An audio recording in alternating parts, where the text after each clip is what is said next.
வணக்கம், நான் விஎம் பாண்டியன். இது கஞ்சி தண்ணி, இது பவுடர் உப்பு,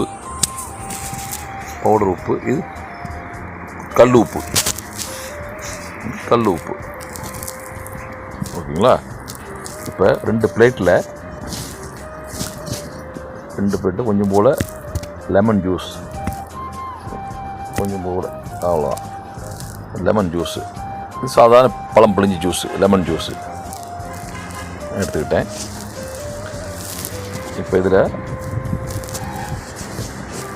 2 பிளேட்டில் பராபர் எடுத்தாச்சு, ஈக்குவல் எடுத்தாச்சு. இப்போ இதில் நான் கஞ்சி வடித்த தண்ணியை 1 ஸ்பூன் எடுத்து ஊற்றுறேன். இது சாதாரண சாப்பாடு வடித்த கஞ்சி தண்ணி. இதுலேயும் ஊற்றிட்டேன், இதுலேயும் பராபராக மிக்ஸ் பண்ணுறேன் இந்த கஞ்சி தண்ணியை.